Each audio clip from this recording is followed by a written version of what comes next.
Hello student, आज हम देखेंगे एनसीईआरटी मैथ्स क्लास 12 का। और इसमें आज हम देखेंगे प्रोबेबिलिटी को। और प्रोबेबिलिटी का हमारा चैप्टर चल रहा था 13। और इस चैप्टर में हमने 13.1 का इंट्रो और उसका सॉल्यूशन पूरा कर लिया था। आज हम इस वीडियो में देखेंगे 13.2 का इंट्रो और देखते हैं किस तरह से इसमें इंट्रो क्या क्या चीज़ें इसमें बताई गई हैं, क्या क्या फॉर्मूले हैं। और उसके बाद नेक्स्ट वीडियो में फिर हम इसका सोल्यूशन को करते हैं। तो चलिए देखते हैं। तो चलिए देखिए, सबसे पहले इसमें आता है मल्टीप्लिकेशन थ्योरम। तो उसको लिखते हैं मल्टीप्लिकेशन थ्योरम। देखिए, इस थ्योरम के बारे में ये है कि इफ ए एंड बी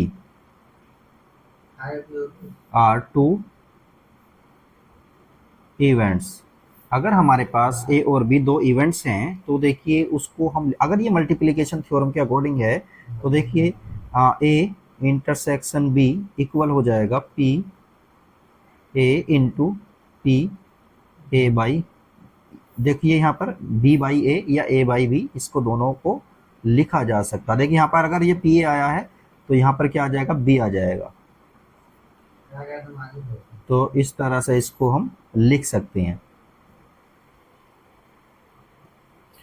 तो इसको इसको इस तरह से लिखा जा सकता है। इसको देखिए, इसको मैं काट के इधर लिख देता हूँ, ये हो जाएगा b अपॉन ए। तो देखिए यहाँ पर ये अगर यहाँ पर अगर a है तो ये अपॉन में a है ना, तो इसके साथ मल्टीप्लाई a की होती है, ये हम जानते हैं। तो चलिए अब इसको एक क्वेश्चन से देखते हैं, एक हम एग्जाम्पल लेते हैं और उससे सोल्व करते हैं। देखिए यहाँ पर हमारे पास एक एग्जाम्पल है, an urn contain 2 white balls and 3 black balls. मतलब एक अर्न है, एक डब्बा है, उसके अंदर 2 हमारी वाइट बॉल्स हैं और 3 हमारी ब्लैक बॉल्स हैं। 2 balls are drawn successively, 2 ball को मतलब एक बाई एक, पहले एक निकालते हैं फिर दूसरे निकालते हैं, इन बॉल्स को हम निकालते हैं without replacement. Find the probability of first being white and the second being black. मतलब क्या है, पहले हमने एक बॉल को निकाला और उसको निकाल के अलग रख दिया, उस डब्बे के अंदर नहीं डाला। विदाउट रिप्लेसमेंट का मतलब यही होता है कि निकाल लिया तो उसको अंदर दोबारा नहीं डालेंगे। और हमें इस बात की प्रोबेबिलिटी बतानी है कि फर्स्ट बॉल वाइट है और सेकंड बॉल कैसी है, हमारी ब्लैक है। तो चलिए इस क्वेश्चन को सोल्व करते हैं, देखते हैं किस तरह से होगा। तो सपोज करिए ये हमारा अर्न है, अर्न मतलब एक डब्बा है, इसमें है 2 वाइट बॉल और इसमें 3 कितनी है, ब्लैक बॉल्स हैं। तो देखिए इसके लिए सैंपल स्पेस क्या हो जाएगा, सैंपल स्पेस क्या हो सकता है, या तो दोनों हमारी वाइट आ जाए, या पहली वाइट दूसरी ब्लैक आ जाए, या पहली ब्लैक दूसरी वाइट आ जाए, या फिर दोनों ब्लैक ब्लैक आ जाएं। इस तरह से ये इसका टोटल सैंपल स्पेस हो जाएगा। अब हमें करना क्या है, देखिए हमको करना ये है कि पी डब्ल्यू बी फाइंड करना, पहली वाइट और दूसरी ब्लैक। तो देखिए पहली वाइट के लिए हमारे लिए सैंपल स्पेस कितना होगा, देखिए 1 और 2, इन दोनों जगह पर हमारी क्या आ रही है, ये बॉल, ये आ रही है बॉल हमारी 1 और 2। 1 में ध्यान से देखिए, 1 में आ रही है देखिए वाइट बॉल, और दूसरी हमारी कहाँ आएगी, ब्लैक बॉल आएगी। तो ब्लैक बॉल और वाइट बॉल आने के लिए कौन कौन से आ जाएंगे हमारे, तो देखिए ये आ जाएगा 2, ये वाइट बॉल है ना, वाइट बॉल आने के लिए क्या करना होगा, देखिए 2 वाइट बॉल है हमारी और टोटल बॉल कितनी है हमारी 5। ये तो हो गया हमारा वाइट बॉल आने के चांस। इसी तरह से देखिए ब्लैक बॉल आने के चांस कितने होंगे, ये ब्लैक बॉल हमारी कितनी है 3, और ये आ जाएगा अपॉन में इसके। तो देखिए ये हो गया, सबसे पहले देखते हैं व्हाइट बॉल को, देखते हैं। देखिए व्हाइट बॉल इसमें कितनी है, टोटल 2, और ब्लैक बॉल टोटल बॉल कितनी है 5। इसी तरह से देखिए अब इसमें देखते हैं हम ब्लैक बॉल है इसमें 3, लेकिन एक बॉल जो हमने निकाल लिया उसका रिप्लेसमेंट नहीं करेंगे, उसे निकाल के अलग रख देंगे। तो अब टोटल बॉल कितनी बची इसके अंदर, 4 बॉल बचेंगी। तो हमने ये 4 लिख दिया है, यही क्या हो जाएगा इसका, यही इसका आंसर होगा। और इसको इस तरह से भी हम लिख सकते हैं।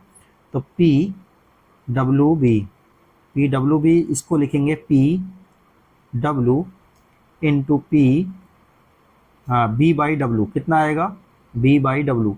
अब ध्यान से देखिए डब्ल्यू हो चुका है, मतलब वाइट बॉल निकल चुकी है, तब हमें ब्लैक बॉल निकालनी है, इसका मतलब ये होता है। तो देखिए ये आपस में क्या होते हैं, इनका मतलब ये एक बॉल निकल चुकी है, अब बाकी जो बची उसका उससे पहली वाली से कोई रिलेशन नहीं है, वो जा चुकी है बॉल। तो इसलिए इसका फॉर्मूला इस तरह से हमारा बनता है। अब चलिए इंडिपेंडेंट इवेंट के बारे में देखते हैं, ये क्या होता है।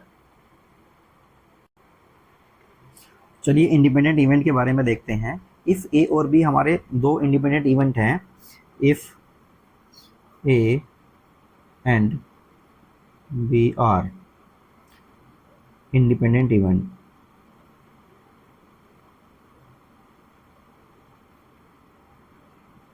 ये दो इवेंट हमारे ए और बी कुछ इस तरह से हैं कि ये दोनों कैसे हैं, हमारे इंडिपेंडेंट हैं। तब देखिए एक फॉर्मूला है, मैं आपको बताता हूँ। ये P A intersection B equal होता है P A into P B upon A. तो ध्यान से देखिए, ये वाला ए इवेंट जो है हमारा, इस पर इसका फर्क नहीं पड़ता है कि ये हुआ है या नहीं हुआ। तो इस तरह से इसको हम देखिए, मैं इधर लिख देता हूँ, पी बी अपॉन ए को हम क्या लिखेंगे, पी बी लिख देंगे। क्या लिख देंगे, इसको पी बी लिख देंगे, क्योंकि बी हो रहा है, ए हो चुका है। जैसे कि हमने अभी देखा इसमें कि व्हाइट बॉल जैसे कि हमारी निकल चुकी थी, तब हमने ब्लैक बॉल निकाली थी, तो व्हाइट बॉल निकल चुकी है, इसका इस पर कोई फर्क नहीं पड़ता क्योंकि वो बॉल जा चुकी है। अब जो बचा है उसके बारे में हम बात करते हैं। इसी तरह से देखिए, ये वाला जो इवेंट होगा हमारा क्या बन जाएगा, डायरेक्टली इसको पी बी लिखा जाएगा। तो ये क्या हो जाएगा हमारा, P A intersection B equal हो जाएगा P A into P B के। तो इसको पी बी बाई ए ना लिखकर सीधा पी बी लिख देते हैं। तो इस तरह से क्या हो जाएगा, ये इंडिपेंडेंट इवेंट हो जाएगा। तो इसी तरह से देखिए यहाँ पर पी ए बाई बी को भी हम क्या लिख सकते हैं, पी ए लिख सकते हैं। तो ये इस तरह से हमारा लिखा जा सकता है। अब देखिए इसी का एक दूसरा फॉर्मूला ये भी है कि अगर हमारे पास एक से ज़्यादा इवेंट है तो P A intersection B intersection C, इसको हम लिखेंगे P A into P B into P C. इसको इस तरह से हम लिख सकते हैं। तो चलिए अब हम आगे देखते हैं और देखते हैं, समझते हैं इस पूरे को। तो चलिए अब ये समझते हैं, जो हमारा पिछला वाला क्वेश्चन था उसमें रिप्लेसमेंट है, मतलब रिप्लेसमेंट है, तो उसको समझते हैं विद रिप्लेसमेंट। विद रिप्लेसमेंट देखिए, अगर उसमें रिप्लेसमेंट हो रहा है तब क्या होगा। ये वाला हमारा अर्न था, इसमें 2 वाइट बॉल थी और 3 इसमें ब्लैक बॉल थी। तो देखिए जब रिप्लेसमेंट होगा तो सैंपल स्पेस तो हमारा अब भी वही रहेगा। सैंपल स्पेस के बारे में बात करते हैं, डब्ल्यू डब्ल्यू मतलब वाइट वाइट हो जाएंगी दोनों, एक वाइट है तो दूसरी ब्लैक, पहली ब्लैक है तो दूसरी वाइट, और इस तरह से हम लिख सकते हैं कि ये ब्लैक ब्लैक हो जाएंगे दोनों। सैंपल स्पेस तो सेम रहेगा, लेकिन अगर हमें एक वाइट और एक ब्लैक बॉल निकालनी है इसके अंदर से, तो देखिए सबसे पहले वाइट बॉल के बारे में बात करते हैं। तो वाइट बॉल इसमें कितनी है, 2 आ जाएगा, और अपॉन में कितना आएगा, टोटल है 5 बॉल, ये आ गया। इसके बाद देखिए हम ब्लैक बॉल निकालेंगे, तो ब्लैक बॉल है इसके अंदर 3, और अब रिप्लेसमेंट है तो इसका मतलब अब दोबारा से ये टोटल बॉल कितनी है, 5 है। तो ये इसका इस तरह से आंसर आ जाएगा। तो इसको इस तरह से लिखेंगे, W B equal P W into, तो देखिए इस तरह से हमने ये फाइनली लिख दिया, P W P equal P B P W into P B by W. इस तरह से हम इसको लिख सकते हैं। तो चलिए अब इसका एक और एग्जाम्पल हम देखते हैं और उससे समझते हैं किस तरह से ये क्वेश्चन हमारे होते हैं। देखिए एग्जाम्पल नंबर 8 है, हम इसको देखते हैं। An urn contain 10 black balls and 5 white ball, मतलब इसके अंदर टोटल 15 बॉल्स हैं। 2 balls are drawn from the urn one after the other without replacement. एक के बाद एक बॉल निकाली जाती है और रिप्लेसमेंट इसके अंदर नहीं है, मतलब जिस बॉल को निकाल लिया उसको साइड में रख दिया, उसके अंदर नहीं रखा है। What is the probability that both drawn balls are black, तो दोनों ही ब्लैक होंगी, इस बात की क्या प्रोबेबिलिटी है। तो चलिए इस क्वेश्चन को सोल्व करते हैं। सबसे पहले हम अपने अर्न को देखते हैं। अर्न के अंदर कितनी बॉल हैं, 10 है ब्लैक बॉल और 5 है इसके अंदर वाइट बॉल। तो इसके लिए सैंपल स्पेस देखिए क्या हो जाएगा, 2 बॉल निकालने हैं। फर्स्ट बॉल हमारी वाइट हो सकती है, सेकंड भी वाइट हो सकती है। फर्स्ट वाइट हो सकती है, सेकंड ब्लैक, और फर्स्ट ब्लैक हो सकती है, सेकंड वाइट, और दोनों ही हमारी ब्लैक भी हो सकती हैं। तो अब हमें फाइंड क्या करना है, ब्लैक बॉल निकालने की प्रोबेबिलिटी फाइंड करनी है। तो सबसे पहले पहली बॉल जो ब्लैक बॉल आनी है उसकी प्रोबेबिलिटी कितनी होगी। टोटल ब्लैक बॉल है इसके अंदर 10 और टोटल बॉल कितनी है 15, ये आ जाएगा। और देखिए अब हमें दूसरी भी ब्लैक बॉल निकालनी है, तो एक बॉल तो हमारी कम हो गई ना ब्लैक में, तो ये आ जाएगा 9 ऊपर, और टोटल बॉल में भी एक बॉल कम हो गई है, ये आ जाएगा 14। तो इस तरह से इसको सोल्व करेंगे, ये इसका आंसर आ जाएगा। इसी तरह से एक और एग्जाम्पल देखते हैं और आगे देखते हैं फिर। तो देखिए एग्जाम्पल नंबर हम 10 देखते हैं। इसमें गिवन है अ डाई इज थ्रोन, एक डाई को हमने थ्रो किया है। If E is the event the number appearing is a multiple of 3। मतलब ई एक इवेंट है और वो इवेंट क्या है कि मल्टीपल ऑफ 3 आना चाहिए। And F be the event the number appearing is even, और जो एफ हमारा इवेंट है उसमें क्या आना चाहिए, नंबर इवन नंबर आना चाहिए। तब हमें ये दिखाना है, शो करना है कि then find whether E and F are independent, E और एफ इंडिपेंडेंट हैं या नहीं है। इंडिपेंडेंट के लिए हमारा फॉर्मूला क्या होता है उसको देखते हैं पहले।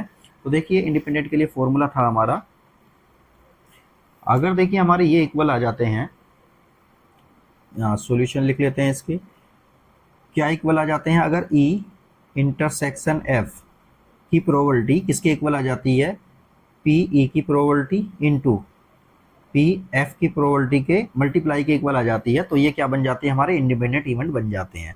तो चलिए अब इसको सोल्व करते हैं और सोल्व करने के बाद इन सब की वैल्यूज को फाइंड करेंगे और देखते हैं क्या ये इक्वल आते हैं। अगर ये इक्वल आते हैं तो हमारा ये इंडिपेंडेंट इवेंट बन जाएगा। तो सबसे पहले हम इसमें सैंपल स्पेस की बात करेंगे। तो सैंपल स्पेस के लिए देखिए क्या आ जाएगा, एक डाई को अगर रोल किया जा रहा है तो सैंपल स्पेस इसका बनेगा 1 2 3 4 5 और 6, ये इसका क्या बन गया, सैंपल स्पेस बन गया।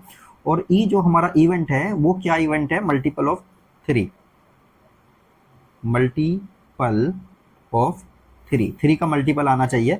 और एफ जो इवेंट है वो क्या है, इवन नंबर, क्या है वो, इवन नंबर। तो चलिए इनको पहले लिख लेते हैं। ई के जो एलिमेंट होंगे हमारे वो कितने होंगे, मल्टीपल ऑफ 3 कितना होता है, 3 होता है और 6 होता है। और इसी तरह से एफ जो इवेंट है उसके एलिमेंट हमारे क्या होंगे, इवन नंबर के बारे में बात कर रहा, तो इवन नंबर होता है इसका 2 4 और 6।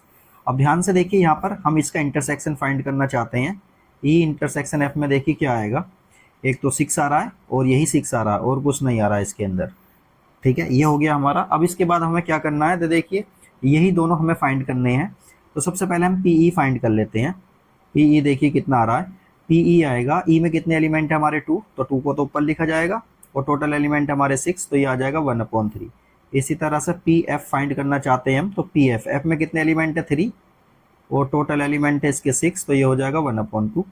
अब देखिए इन दोनों की हमें मल्टीप्लाई करनी है, पीई इंटू पी एफ, इनकी मल्टीप्लाई करेंगे तो 1/3 इंटू 1/2 आ जाएगा, तो ये हो जाएगा 1/6। दोनों की मल्टीप्लाई की 1/6 आ गया। इसी तरह से देखिए अब हमें प्रोबेबिलिटी निकालनी है पी इंटरसेक्शन एफ की, तो वो कितनी आएगी, तो देखिए इसमें एलिमेंट थे, टोटल था 1 एलिमेंट और टोटल है ये 6, तो ये आ गया 1/6। अब हम ध्यान से देखेंगे इन दोनों का मल्टीप्लाई 1/6 और ये इसकी प्रोबेबिलिटी कितनी आ रही है, 1/6 आ रही है। इसका मतलब क्या हुआ, ये इक्वल आ गए हैं। P E intersection F equal P E into P F के, ये इक्वल आ गए हैं। इसका मतलब क्या है, ई and F are independent event. तो क्या लिखेंगे, ई and F are independent events. क्या आ गई है, इंडिपेंडेंट इवेंट्स हमारे ये आ गए हैं। तो चलिए आपको अभी इसी का देखिए हमें नेक्स्ट पार्ट और करना है, mutually exclusive and independent events. इनमें हम देखते हैं क्या होता है, और इससे पहले हम इसके कुछ फॉर्मूले देख लेते हैं। तो देखिए फॉर्मूले हमारे कुछ इस तरह से हैं कि अगर हमारा P E intersection F dash है, तो देखिए इसको किस तरह से हम लिखेंगे, इसको लिखेंगे पी ई इनटू, मतलब मल्टीप्लाई का साइन, ये एफ है तो एफ का डैश आ जाएगा सीधा सीधा, तो ये आ गया हमारा एफ का डैश। इसी तरह से देखिए अगर हमारे पास है P E dash intersection F, तो इसको भी हम ऐसे ही लिख देंगे P E dash into P F. और इसके बाद अगर हमारे पास है P E dash intersection F dash, तो देखिए इसको क्या लिखा जाएगा, P E dash into P F dash, इसको इस तरह से हम लिख सकते हैं। अब चलिए mutually exclusive and independent event के बारे में और देखते हैं थोड़ा सा। तो देखिए म्यूचुअली एक्सक्लूसिव इवेंट्स कौन से होते हैं, देखिए अगर हमारे इवेंट्स हमारे ई और एफ, ए और बी ऐसे मान लेते हैं, events A and B are set to be be mutually exclusive. अगर ये म्यूचुअली एक्सक्लूसिव हैं तो क्या होगा, if A intersection B equal क्या आएगा, फाइव। मतलब इन दोनों के बीच में कुछ भी चीज़ कॉमन नहीं आएगी, ए इंटरसेक्शन बी कितना आ जाएगा, फाइव आ जाएगा। और जब इनकी प्रोबेबिलिटी के बारे में बात करेंगे तो इनकी प्रोबेबिलिटी कितनी आएगी, जीरो आएगी। अगर ये इन दोनों के बीच में कुछ भी कॉमन नहीं आता तो फाइव आता है कॉमन, फाइव बोलते हैं। और इसी तरह से देखिए इनकी हमारी प्रोबेबिलिटी कितनी आ जाएगी, P A intersection B equal zero आ जाएगा। तो अगर ऐसा आता है तो वो इवेंट हमारे कैसे हो जाएंगे, म्यूचुअली एक्सक्लूसिव इवेंट हो जाएंगे। तो देखिए एक्सरसाइज 13.2 का हमारा इंट्रो तो कंप्लीट हो गया है। और इस इंट्रो को आप ध्यान से देखेंगे, इसके फॉर्मूले वगैरह क्या थे और हमने कुछ एग्जाम्पल भी इसमें कराए हैं, तो आप उनको ध्यान से देखेंगे तो एक्सरसाइज 13.2 बहुत आसानी के साथ सोल्व हो जाएगी। तो नेक्स्ट वीडियो में हम देखेंगे 13.2 का सॉल्यूशन। तो वीडियो में बने रहें और नेक्स्ट वीडियो में आप ज़रूर देखें, आपको सॉल्यूशन पूरा का पूरा आपको उसमें दिया जाएगा। ओके।